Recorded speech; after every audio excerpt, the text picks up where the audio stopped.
अस्सलाम वालेकुम। कहते हैं कि बात निकलेगी तो बहुत दूर तक जाएगी। मुझे अब्दुल्ला शामिर कहते हैं और मेरे साथ मौजूद हैं शहाब याकूब साहब। अमेरिका की एक स्टेट है, उसका नाम है मिनेसोटा और उसका एक शहर है मिनियोपोलिस। वहाँ पर क्या होता है, एक वाक़या होता है। वाक़या क्या होता है कि एक शख्स पर इल्ज़ाम है कि उसने जाली नोटों का इस्तेमाल किया है। अब पुलिस उसे पकड़ने आती है और उसको पकड़ के ले जा रही होती है, हथकड़ियाँ बांध दी जाती हैं। शायद वो शख्स मज़ाहिमत करता है, जिसकी बुनियाद पे उसे ज़मीन पर गिरा दिया जाता है और उसकी गर्दन पर एक पुलिस वाला सवार हो जाता है और तब तक सवार रहता है जब तक उसका जिस्म साकित ना हो जाए और आखिरकार उस शख्स की मौत वाक़ई हो जाती है। तो नाज़रीन, बात यहाँ तक नहीं है। बात दरअसल ये है कि वो जो शख्स मारा गया वो एक सियाह फाम अमरीकी है और जिस पुलिस वाले ने मारा वो एक वाइट अमेरिकन है। और इस बुनियाद पे पूरी अमेरिका के अंदर बहुत ज़्यादा फसादात शुरू हो चुके हैं और इस हवाले से डोनाल्ड ट्रंप साहब का भी एक रिसेंटली एक ट्वीट आया है। अब मालूम नहीं वो ट्वीट उन्होंने कैसे कर दिया, क्या उन्हें करना चाहिए था या नहीं करना चाहिए था। अब सर, मैं आपसे एक बात करना चाहूँगा। आपका एक ज़िंदगी का एक बहुत बड़ा हिस्सा यूएस में गुजरा और आप यूएस में उस दौर में थे जब ये राइट्स बहुत ज़्यादा पीक पे थे। आपने अपने सामने बहुत सारे ऐसे वाक़यात देखे जो सियाह फाम अमरीकियों के साथ जो मसालिम हुए वो किन जानिब से हुए आपने देखे। सर, ऐसे वाक़यात होते क्यों हैं और ये अपनी नौइयत का मुख्तलिफ वाक़यात क्यों हैं कि एक इस वाक़े के बाद पूरी अमरीका के अंदर आप देखते हैं फसादात शुरू हो जाते हैं। तो आपकी क्या एनालिसिस है इस हवाले से? अब्दुल्ला, आपने बहुत ही एक सेंसिटिव हसास मसले को छेड़ा है और इसका जवाब चंद जुमलों में नहीं होगा। इसकी पूरी एक तारीख है। जैसा कि इस टॉक शो का नाम है, बात निकलेगी तो दूर तक जाएगी। बिल्कुल। मसला ये है कि पहली चीज़ तो ये है कि आपने जिस तस्वीर की बात की, जिस वीडियो की बात की जिसमें उस पुलिस वाले ने अपने घुटने को जॉर्ज फ्लॉयड की गर्दन पे रखा, वो एक पुलिस वाला था जिसकी टांग उसकी गर्दन पे थी, लेकिन साथ में दो पुलिस वालों ने उसको पकड़ा हुआ था और एक पुलिस वाला खामोश तमाशाई बन के देख रहा था। उसने कोई कोशिश नहीं की उसको रोकने की। जिस एरा में मैं यूएस में था वो 91 से लेकर 96 का ज़माना था। हम लोग उसमें बात करेंगे। 92 में एक बहुत मशहूर केस हुआ था, रॉडनी किंग का केस, और उसमें एलए के अंदर, कैलिफोर्निया के अंदर मेनली बहुत ज़्यादा फसादात हुए थे। कहानी जाएगी अमेरिका की तारीख की, गुलामी के ऊपर बात जाएगी। अमेरिका में जो वहाँ के सेटलर्स थे, जो बाहर से आए हुए लोग थे, उन्होंने किन किन कौमों को गुलाम बनाया, उनको कैसे ट्रीट किया, क्या उनके साथ इंसाफ हुआ इतने अरसे में या नहीं।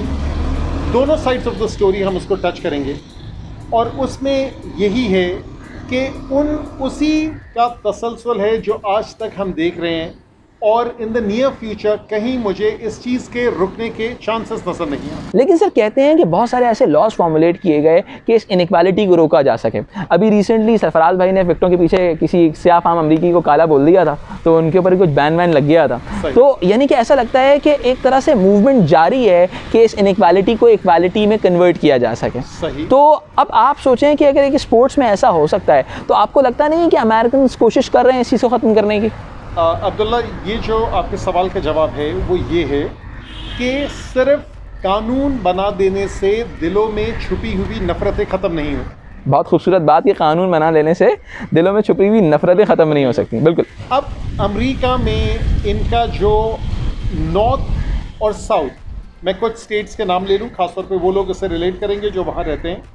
फॉर एग्ज़ाम्पल जॉर्जिया है, साउथ कैरोलिना है, टेक्सास है, टेनेसी है, मिजोरी है, फ्लोरिडा है, एलाबामा है। इस तरह के स्टेट्स ये अमेरिका का साउथ कहा जाता है और इनकी नफ्सियात, इनके बातचीत का अंदाज डिफरेंट है जो अमेरिका के शुमाली हिस्सों में रहते हैं। फॉर एग्ज़ाम्पल इलिनॉय हो गया, इंडियाना हो गया, न्यूयॉर्क हो गया, बाकी और सारे ऊपर वाले स्टेट्स, मिडवेस्ट, मिनेसोटा जिसका आपने नाम लिया। इनकी आपस में एक खाना जंगी हो चुकी है, एक फुल फ्लेज सिविल वॉर हुई थी 1860s में। अमेरिका का बहुत ही मशहूर प्रेसिडेंट अब्राहम लिंकन, उसका और नीचे वालों का, साउथ वालों का झगड़ा इसी बात पे हुआ था, स्लेवरी के ऊपर इशू था। तो उस अमेरिकन यूनियन में से कुछ सूबे, कुछ स्टेट्स इनके निकलते गए, और जब वो वॉर ख़त्म हुई और लिंकन उसमें फाते हुआ, अमेरिका का नॉर्थ उसमें फाते हुआ, तो उस वक्त जो वहाँ के सयाह फार्म अमेरिकन से उनको आज़ादी मिल गई, एमेंसिपेशन उनकी हो गई। तो टेक्निकली तो उनकी स्लेवरी वहाँ ख़त्म हो गई, लेकिन उनके बुरे दिन उस वक्त तक ख़त्म नहीं। वो कहानी चलती रही, अमेरिका में लिंचिंग भी होती रही। लिंचिंग का मतलब है किसी को सरेआम फांसी देना, और वहाँ पे अजीब नफ्सियात है कि वहाँ पे जब ये लिंचिंग होती थी, किसी पे कोई भी इल्ज़ाम धर दिया, चाहे वो सच हो चाहे वो झूठ हो, वहाँ पर उस ज़माने में इतने कोर्ट्स वगैरह नहीं होते, तो लोग अपने तौर पे अपना कानून नाफिज करते थे, कानून को अपने हाथों में ले लेते थे। तो सरेआम लोगों को फांसी लगाया करते थे, और मजमे का मजमा इकट्ठा हो जाता था और बड़े मज़े से उसको देखता था, जिसमें बच्चे और औरतें तक भी शामिल हैं।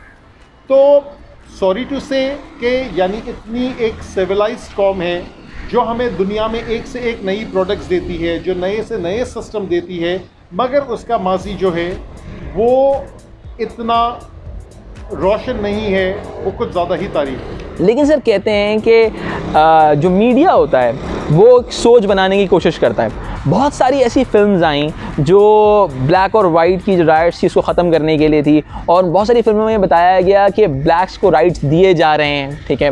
तो आपको नहीं लगता कि अमेरिकन कोशिश कर रहे हैं? अच्छा, मैं अब बात थोड़ी सी और आगे बढ़ाता हूँ।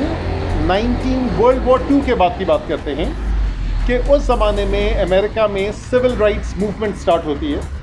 उस वक्त तक होता ये था कि अमेरिका में बसों के अंदर जो सयाह फार्म है उनके बैठने की अलग जगहें होती थी, गोरों की अलग जगह होती थी, ठीक है। मैं आसानी के लिए ताकि लोगों को समझ में आ सके, मैं सयाह फार्म की जगह काले इस्तेमाल करूंगा क्योंकि उसका इक्विवेलेंट ब्लैक है, बिल्कुल, और गोरों की जगह मैं वाइट से इस्तेमाल करूँगा। अब यहाँ पर जो ब्लैक और वाइट्स का चक्कर है, जो काले और गोरे का चक्कर था, वो यहाँ तक था कि अगर कोई पब्लिक प्लेस के ऊपर कोई नलका भी लगा हुआ है जिसमें से टैप वाटर आप पी सकते हैं, कालों के लिए अलग था, गोरों के लिए अलग था। तो एक अमेरिकन सयाह फार्म औरत थी, मेरे ख्याल से शायद उसका नाम रोज़ा पार्क्स था। वो एक मरतबा उस सीट पे बैठ गई और उसने कहा मैं यहाँ से हटूंगी नहीं, और उसके ऊपर केस हुआ और इसने सिविल राइट्स की मूवमेंट को जन्म दिया।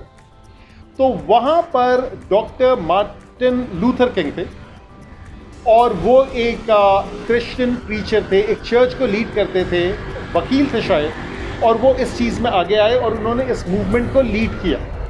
और उन्होंने बहुत ही मुखलिसाना कोशिश की गोरों को और कालों को साथ लेके चलने में, और उन्होंने ये कोशिश की कि ये दो रंगी ख़त्म हो जाए। जब इनका कॉन्स्टिट्यूशन ये कहता है कि हर अमेरिकन को freedom, liberty, pursuit of happiness, इन सारी चीज़ों की आज़ादी हासिल है, तो उसमें फिर किसी चीज़ की कोई डिस्क्रिमिनेशन नहीं होनी चाहिए। लेकिन अफसोस की बात है कि 1960s के एरा में उनकी इस पीसफुल दावत को भी उन्होंने बहुत ही एक मशहूर तकरीर की थी वॉशिंगटन में, और उसका नाम था आई हैव अ ड्रीम। और उसके कुछ अरसे के बाद शायद 1963 में उनको मार दिया जाता। तो वहाँ पर भी फिर फसादात फूट पड़े। तो लोगों ने कोशिशें की, कानून भी बने, सोशल इंजीनियरिंग मूवीज़ के थ्रू भी करने की कोशिश की, मगर कोई नज़रिया होता है जिस पे यकीन लाए बगैर, जब तक उस नज़रिए पे यकीन नहीं लाए, दिल से उसको माना नहीं जाएगा, ये चीज़ ख़त्म नहीं होगी जो उनकी आपस की नफरत है। जैसा कि फ़िल्म्स की बात हो रही है कि ऐसी फिल्म्स जो वाइट सुपरमेसी के हवाले से बनाई गई, इसमें एक बहुत इंपॉर्टेंट फिल्म थी मैल्कम एक्स, मुझे उम्मीद है आपने देखी हुई हो। बिल्कुल देखिए अब्दुल्ला, इसका मैंने पहला शो देखा था, आई थिंक 92 या 93 में आई थी, और मैं शिकागो के अंदर था। ज़बरदस्त। तो सर आपने क्या अंदाज़ा किया ज़रा सा मैल्कम एक्स के बारे में बताएं कि आपने क्या स्टडी किया, क्योंकि आप उस दौर में, ये वो दौर है जब राइट्स चल रही हैं बहुत ज़्यादा, और उस दौर के अंदर एक ऐसी फिल्म आ रही है जो वाइट सुपरमेसी को चैलेंज कर रही है। आप क्या देखते हैं उस फिल्म के हवाले से, क्या इम्पैक्ट आ सकता था? मार्टिन लूथर किंग का कंपैरिजन हम कर सकते हैं मैल्कम एक्स के साथ। दोनों में दो बुनियादी फ़र्क, एक क्रिश्चियन प्रीचर था, एक मुस्लिम प्रीचर था। Martin Luther king non violence में बिलीव करता था, वो गांधी के अदम तशद्दुद के फ़लसफ़े के ऊपर, नॉन वायलेंस के ऊपर चलता था। जबकि मैल्कम एक्स जो था वो बहुत ज़्यादा रेवोल्यूशनरी था, अपने एज से बहुत आगे का सोचता था। दोनों ये चाहते थे कि जो अमेरिका के ब्लैक्स हैं उनको उनके हकूक़ मिले, और दोनों इस बारे में मुखलिस थे। लेकिन अफसोस कि जिस तरह मार्टिन लूथर किंग को शायद 1965 के अंदर उनको मार दिया गया था, तो उसके 1-2 साल आगे पीछे मैल्कम एक्स को भी उसी तरीके से मार दिया। मैल्कम एक्स का बुनियादी फ़लसफ़ा ये था कि वो चीज़ों को फेस वैल्यू पे लेते थे। उनके पास डिप्लोमेसी नाम की कोई चीज़ नहीं थी, लॉजिक के साथ वो बात करते थे। जेल के अंदर उन्होंने बहुत ज़्यादा स्टडी की थी हिस्ट्री की, यानी जितनी भी नामवर किताबें हिस्ट्री की अगर हम देखेंगे जो मुख्तलिफ यूरोपियन ऑथर्स ने लिखी है उसका उन्होंने भरपूर मुताला किया। और जेल से उनकी ज़िंदगी में यह है कि वो बाहर निकले और वो जेल के अंदर इस्लाम लाए, बाहर निकले, उन्होंने एक एरा गुजारा 1950 से लेकर 1960 तक। और उसके अंदर जो बहुत ही मशहूर बॉक्सर है मोहम्मद अली किले, जिनका पुराना नाम था कैसियस किले, तो वो मैल्कम एक्स के हाथों मुसलमान हुए। ये शायद बहुत कम लोगों को ये चीज़ मालूम है। और मैल्कम एक्स की ख़ास बात ये थी कि वो साफ बात करते थे कि यानी अगर तुम मेरे साथ बुराई करोगे तो मैं उसका जवाब वैसे ही दूंगा। लेकिन मैल्कम एक्स के शुरू के जो नज़रियात थे उसके अंदर वो गोरों को वाक़ईतन ये समझते थे कि वो शैतान का रूप है दुनिया के अंदर, लेकिन बाद में उनके नज़रिए में तब्दीली आई जब वो हद से वापस। सर, बहुत से लोगों को एक बात लगती है, वो ये लगता है कि ब्लैक्स की जो हालात हैं उनकी अपनी हरकतों की वजह से, कि वो कल्चरल डेप्रिवेटेड हैं, वो ख़ुद पढ़ना नहीं चाहते, वो ख़ुद आगे नहीं बढ़ना चाहते, वो उस मेरिट को फुलफ़िल नहीं करते जो डिमांड किया जाता है, और इनके हालात जो हैं ब्लैक्स से जो साथ जो जुल्म हो रहा है वो उनकी अपनी हरकतों की वजह से। आपको क्या लगता है, ऐसा ही है? अब्दुल्ला, इसमें जो भी कम्युनिटी वहाँ रहती है जो किसी एशियाई ममालिक से हिजरत करके वहाँ गई, फॉर एग्ज़ाम्पल अगर मैं बात करूँ पाकिस्तानी इंडियंस की, अगर मैं बात करूँ चाइनीज़ अमेरिकन्स की, कोरियन अमेरिकन्स की, और उन्होंने वहाँ रहकर उस हालात में भी एक अपना सिस्टम डेवलप किया, इकोनॉमिकली तरक्की की, अपने बच्चों को आगे पढ़ाया, तो उनका यही परसेप्शन है जो आप कह रहे हैं। अच्छा, उसमें दोनों में फ़र्क ये है कि जो पाकिस्तानी, इंडियंस, चाइनीज़, कोरियन, ये सारे ममालिक के जो लोग आए उन सब का एक इर्रेस्पेक्टिव ऑफ रिलीजन एक स्ट्रॉन्ग फैमिली बैकग्राउंड था।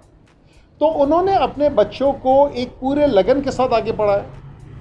उनको पता था कि हम सब कुछ बेच बाच के अपना किश्तियाँ जला के इस मुल्क में आए, इस लैंड ऑफ ड्रीम्स में हमें आगे बढ़ना है, तो उनका एक अलग ऑब्जेक्टिव था वहाँ आगे बढ़ने का। लेकिन इसके बरखिलाफ जब हम ब्लैक्स की बात करते हैं, अफ्रीकन अमेरिकन्स की बात करते हैं, उनके ऊपर उनके हालात अलग थे। वो तो उनके आबा व अजदाद 400-300 साल पहले उनको लाके वहाँ डंप कर दिया गया, उनसे उनकी शनाख्त छीन ली गई। उनको यहाँ तक भी मालूम नहीं था कि उनका ख़ानदानी नाम क्या था। जैसे मैल्कम एक्स में x stands for the unknown, तो उनको तो उनकी जड़ों से बिल्कुल काट दिया। जैसे एलेक्स हेली ने एक नावल लिखी थी रूट्स, जिसके अंदर कालों की इस पूरी गुलामी का तस्करा किया। तो उनसे वो एक्सपेक्ट करना कि जैसे पाकिस्तानियों ने या इंडियंस ने किया है, तो वो चूँकि उनको इक्वल ग्राउंड नहीं मिला, दैट्स नॉट वेरी पॉसिबल। हाँ, हम देखते हैं कि कालों को जब मौका मिलता है, चाहे वो स्पोर्ट्स हो, चाहे वो कोई और चीज़ हो, तो उसके अंदर इवन एक्टिंग, बॉलीवुड के अंदर, हॉलीवुड के अंदर सॉरी, वो एक्टिंग में बहुत आगे बढ़ते हैं। लेकिन मसला ये है कि क्या उसको ये चांस मिलता है या नहीं। और वही वाली बात कि जो हमने पिछली केस में हमने डिस्कस किया था अर्तुगरुल से आगे, कि अगर किसी कौम की नफ्सियाती हालत, वहाँ हमने बादशाहों का तस्करा किया, या हम कौम की बात कर रहे हैं, अगर वो इतने अरसा एक कैप्टिविटी में रहती है तो उसके सोचने का अंदाज़ बदल जाता है। अब्दुल्ला, मैं आपको इसकी मिसाल देता हूँ कि शिकागो के अंदर एक इलाका है जिसको कहते हैं, एक प्रोजेक्ट है, जहाँ पे जो अब बिलो ऑफ पॉवर्टी लाइन जो लोग रहते हैं उनको वहाँ रिहाइश दी जाती है गवर्नमेंट की तरफ से। उसका नाम है कैब्रिनी ग्रीन। और कैब्रिनी ग्रीन में लोगों के पास खाने को सच नहीं है, उनको फूड स्टैम्प्स दिए जाते हैं। मगर उसी कैब्रिनी ग्रीन में असलहा भी मिलता है, ड्रग्स भी मिलता है, शराब भी मिलती है। तो क्या अमेरिका की पुलिस इतनी बेबस है कि वो ये चीज़ें करने दें? इसका मतलब है कि वहाँ के पुलिस इन चीज़ों में शामिल होती है। एक तौर तरीका है कि वहाँ के कुछ अक़वाम को पीछे रखने का।